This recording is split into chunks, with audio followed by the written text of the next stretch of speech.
HR Consultancy Partners, le podcast.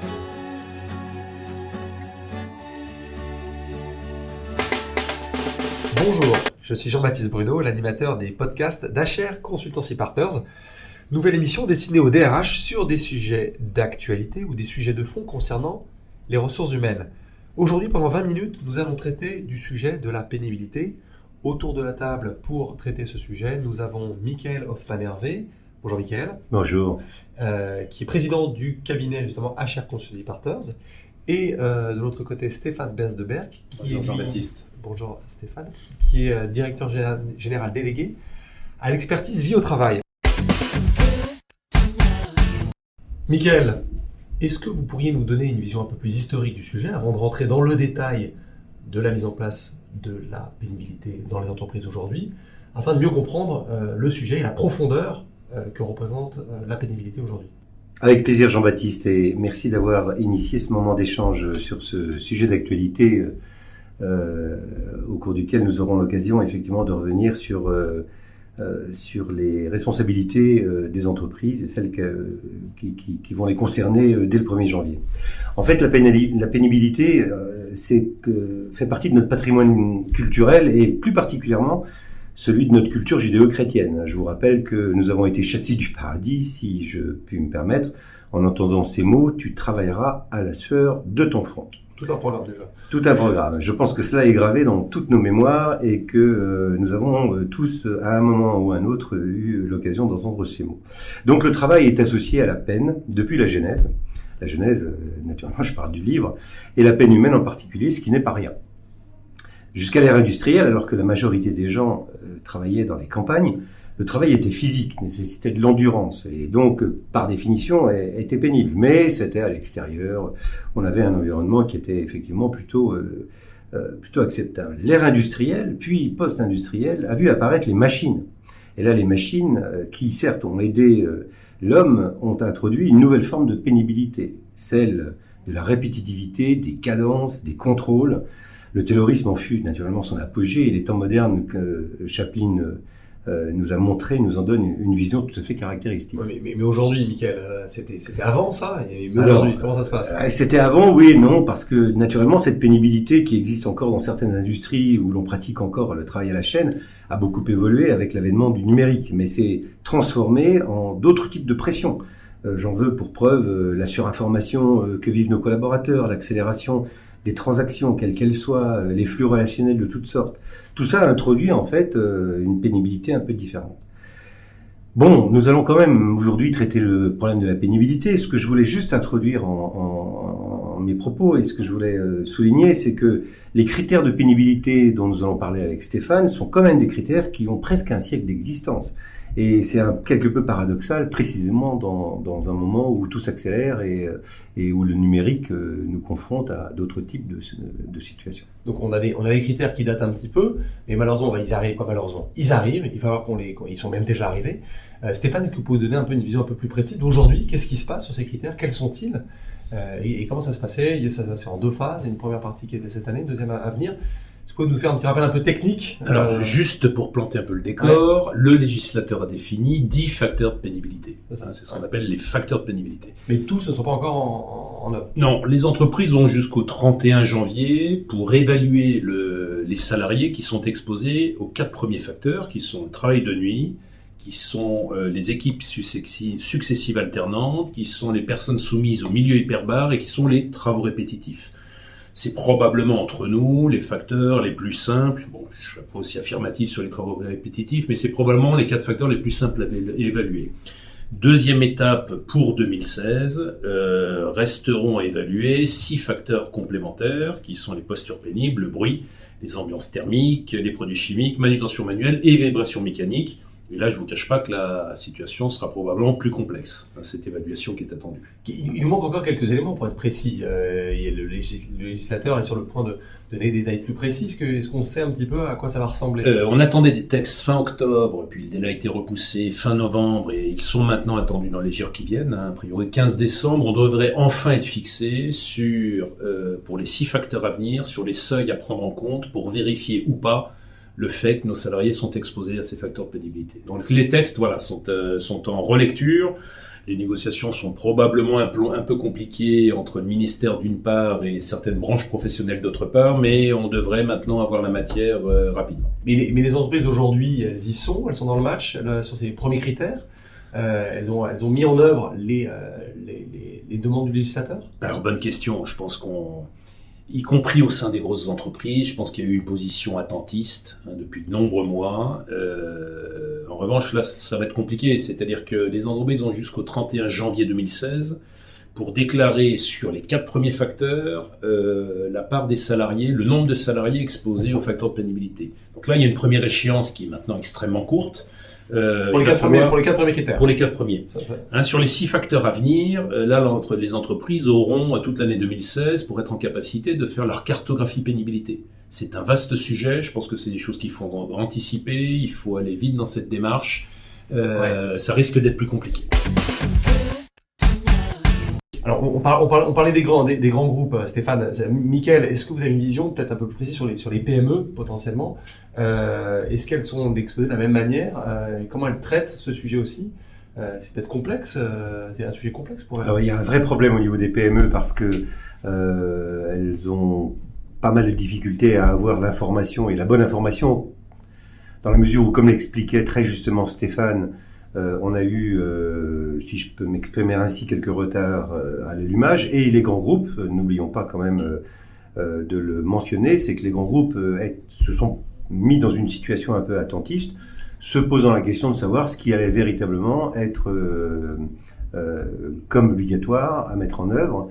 Et on le constate parmi la grande majorité de nos clients, nos interlocuteurs, en tout cas en ressources humaines, n'ont pas encore pris le problème à leur juste valeur. Alors, juste pour compléter, Jean-Baptiste, excuse-moi, les entreprises sont aussi en attente d'éventuels référentiels établis par les branches professionnelles. J'allais dire, les branches professionnelles ont un rôle à jouer quand même. Alors, on parle d'entreprises, on parle des DRH, mais il y a aussi le législateur a mis le sujet aussi entre les mains des branches professionnelles. Oui, exactement. Alors, certaines des branches professionnelles, aujourd'hui, on les sent pas toutes mobilisées sur le sujet, mais certaines branches sont en train d'élaborer des référentiels qui devraient, je suis un peu prudent sur le sujet, mais qui devraient permettre de faciliter la vie aux entreprises et que finalement les entreprises prennent le référentiel en l'état pour être en capacité d'identifier les populations de salariés exposés à ces facteurs de pénibilité. En tout cas, ça poserait un cadre, oui.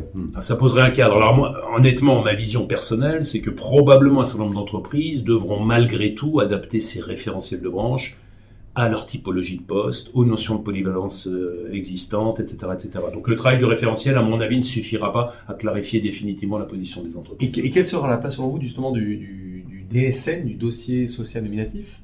La déclaration sociale nominative, elle a un vrai rôle à jouer, la déclaration sociale nominative, pour ces critères. Alors ça c'est les organisations patronales ont été entendues sur un point qui était une volonté de simplifier le dispositif. Au départ, souvenez-vous, le législateur avait imposé la rédaction d'une fiche individuelle d'exposition pour chacun des salariés soumis à facteur de pénibilité. Et ça c'était beaucoup trop long. Alors ça a été c'est le MEDEF qui est le premier à dénoncer ça. Oui, absolument. Alors du coup, la solution qui évite aujourd'hui aux entreprises cette charge administrative a été remplacée par finalement le flux de déclaration auprès de l'administration, qui est la déclaration sociale nominative, qui remplace, je vous le rappelle, la DADS, la déclaration annuelle des données sociales. Et c'est ce flux d'informations transmis à l'administration qui alimentera les C3P, le compte de personnel de pénibilité, qui sera attribué à chaque salarié en France soumis à un facteur de pénibilité. Autre point important, Mickaël, c'est le fait que cette réforme sur la pénibilité est liée à la réforme des retraites. Le lien, il est assez clair. Le lien, c'est de dire que traditionnellement, effectivement, dans nos entreprises, les collaborateurs qui sont le plus exposés à des postes présentant des facteurs de pénibilité sont des gens qui, traditionnellement, ont des carrières longues, c'est-à-dire ils ont commencé à travailler relativement jeunes, et tout au long de leur carrière, ils ont été exposés à des postes présentant en fait ces critères de pénibilité. Donc, partant du principe que nos systèmes de retraite vont devoir progressivement être aménagés en regard de l'allongement de la durée de vie de nos concitoyens, ce qui est une excellente chose, il va falloir quand même compenser pour ces collaborateurs le fait qu'ils ont été au cours de leur carrière exposés à des postes pénibles qui peut potentiellement avoir une incidence en fait sur leur durée de vie. Et donc cette loi, enfin ces dispositions, ces dispositifs viennent compenser les différentes réformes que nous connaissons actuellement et que nous allons connaître demain, qui vont avoir pour objectif d'allonger le temps d'exposition au travail, pour réutiliser une expression d'exposition à la pénibilité, le temps en fait donc que nos concitoyens vont devoir consacrer au travail pour pouvoir équilibrer les régimes de retraite sans pour autant pénaliser les collaborateurs étant spécifiquement exposés à la pénibilité. Et aussi le sujet de la formation. Il y a la retraite, mais aussi la formation auquel ils vont avoir le droit grâce à leur pénibilité. Oui, sur le compte personnel de pénibilité attribué à tout salarié qui a eu une carrière entre guillemets pénible. Les modes d'utilisation sont divers. Il y a avoir une retraite plus tôt, mais également. Oui, le salarié, le principe c'est que le salarié va acquérir progressivement pour chaque trimestre d'exposition un point sur son compte individuel. Et puis, deuxième étape, la façon de vider ce compteur qui s'est finalement incrémenté au fil de l'eau, au fil des trimestres d'exposition. Il y a 3 moyens de vider ce compteur. Un, c'est de permettre aux salariés d'obtenir une formation, et c'est le point à privilégier, qui va lui permettre de bénéficier d'une formation qui lui permettrait d'accéder à un poste moins pénible, voire plus pénible du tout. Donc moins d'exposition. Moins d'exposition. La formation permet de sortir le salarié d'un dispositif assez théorique. Ça risque d'être probablement assez compliqué dans certains métiers de proposer des formations visant à les soustraire de la pénibilité. Deuxième façon d'utiliser ces points, c'est de permettre à certains salariés de bénéficier d'un temps partiel en maintenant un niveau de rémunération à taux plein. Et puis enfin le dernier, c'est de permettre à certaines personnes de partir 2 ans à la retraite au vu d'une carrière pénible et de l'usure professionnelle qui en a découlé. Donc c'est vrai qu'au bout du compte, ces sujets-là, on parle, ça semble un sujet très technique lié aux préventeurs. En fait, on ne fait que parler de formation, de retraite, de communication. Ce sont des sujets de RH, expliquons de DRH. Oui, c'est l'effet vertueux quand même de ce dispositif. L'effet vertueux, c'est que jusqu'à présent, une entreprise pouvait ne pas se préoccuper du temps qu'un collaborateur pouvait passer sur un poste présentant une pénibilité rentrant dans le cadre de ces critères. L'effet vertueux, me semble-t-il, c'est que les entreprises maintenant vont se poser la question de savoir si, de par effectivement ces dispositifs, ils n'ont pas intérêt à créer, à organiser une mobilité interne qui va permettre aux collaborateurs, certes, d'être exposés à un poste présentant une pénibilité, mais pas toute sa carrière ou pas sur de longues périodes. Et donc, on va avoir une réflexion qui va probablement être intégrée à la gestion prévisionnelle des emplois et des compétences, mais on va avoir dans nos entreprises une réflexion qui va être de dire, voilà, ce collaborateur peut être exposé dans le mois à 1 semaine, 10 jours, 15 jours, à un poste présentant un des critères de pénibilité, mais le reste du temps, on va essayer de le former pour créer de la polyvalence et faire en sorte qu'il puisse ne pas être en continu exposé à cela. Donc, mais ce qui me surprend, c'est que les entreprises ont déjà fait des choses là-dessus. Il y a, ces critères de pénibilité, il y a des systèmes qui avaient été mis en place sans doute dans certaines organisations. Bien sûr. Oui, les entreprises. Donc ça va pas aller à rebours. Non, mais c'est un très bon point et je crois qu'effectivement Stéphane va pouvoir rebondir dessus. Un collaborateur qui est confronté à un travail présentant un critère de pénibilité particulière, ce critère de pénibilité ne va pas être reconnu en tant que tel, mais il va être effectivement primé au travers d'un système de rémunération qui va venir compléter en fait son package. Donc et en revanche, c'est pas vertueux. C'est pas vertueux parce qu'en fait, le collaborateur qui depuis des années a l'habitude, lorsqu'il travaille 1 semaine ou 2 semaines de nuit parce qu'il fait les 3/8 dans une entreprise, a une prime spécifique. Et ben, ce collaborateur, lorsqu'on va être amené à lui dire le critère de pénibilité fait qu'on va envisager de faire évoluer votre environnement de travail et donc votre package salarial, là on va avoir un problème. Et vous avez des expériences, Stéphane, sur le sujet? Les salariés, ils sont aujourd'hui, ils sont conscients de ça? Ils vont être d'accord? Alors les RH sont bien conscients de ce sujet-là aussi, parce que ça va aller à contrario d'historique Alors c'est effectivement, c'est aussi une des raisons qui fait que le sujet de la pénibilité au travail aujourd'hui, il est impérativement préempté par les DRH. Une des raisons, c'est ça, c'est ce que vient d'expliquer Mickaël, c'est que c'est l'existence historique d'un certain nombre de contreparties au fait que mon salarié subit un certain nombre de conditions de travail qui peuvent provoquer de l'usure. Les autres raisons qui font que le sujet bascule dans les mains du DRH inévitablement, c'est que, c'est une démarche qui doit étroitement associer les partenaires sociaux. Il ne faut pas oublier que... Une dimension dialogue social qui semble évidente aussi. Elle est clé. Le CHSCT, impérativement, doit être associé à la démarche et il a un rôle capital à jouer. Une deuxième raison, c'est qu'il ne faut pas se leurrer.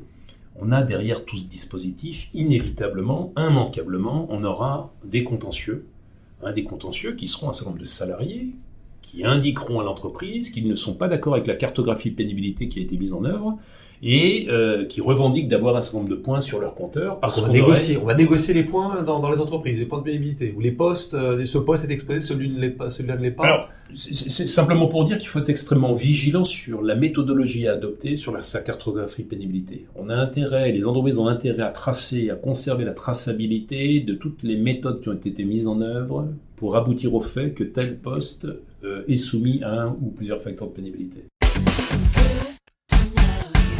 Et aujourd'hui, à votre connaissance, Mickaël, c'est un système que les entreprises font elles-mêmes ou elles le sous-traitent? Comment est traité ce point-là de bien vérifier la pénibilité, affecter le bon nombre de points? Ce sont des choses qui sont faites de manière interne ou faites de manière externe? Je pense que dans un premier temps, les entreprises auront besoin d'être accompagnées dans la mesure où c'est un dispositif qui, malgré tout, est complexe. Qui va, comme le disait très précisément Stéphane, qui va avoir un impact sur les relations sociales. Ça va rouvrir des négociations paritaires dans les organisations et ça va nécessiter une clarification et une appropriation par les différents acteurs des organisations. Donc, je ne doute pas qu'à terme, les entreprises seront capables de gérer au travers de logiciels ad hoc ce type de problématique. Mais je pense que dans un premier temps, la cartographie est le plus important. La cartographie précise et l'accompagnement en fait de la négociation qui va s'en suivre aura intérêt à être accompagné par des experts extérieurs. Alors d'autant plus que toute cette démarche, elle doit évidemment être en parfaite cohérence avec d'autres documents qui existent au sein déjà des entreprises. Je pense au document unique d'évaluation des risques. La cartographie de pénibilité doit se caler sur ce qu'on appelle les unités de travail ou les groupes d'exposition homogènes qui sont déjà aujourd'hui présents dans les documents uniques pour les entreprises qui en ont. Donc voilà, il faut être très vigilant sur la cohérence de cette démarche, voir comment elle s'intègre dans l'ensemble du programme annuel de prévention existant dans les entreprises. Très bien, donc on parle d'outils, on parle de dialogue social, on parle de communication, on parle de prévention et beaucoup d'anticipation. J'ai le sentiment on va rester sur ce maître mot pour clôturer cette premier podcast. L'anticipation nécessaire auprès des directions des ressources humaines pour mettre en place la pénibilité, pour mettre en place le suivi de la pénibilité. Donc un vaste sujet. Merci Mickaël, merci Stéphane. Nous vous donnons rendez-vous très bientôt pour un prochain podcast d'HR Consultancy Partners.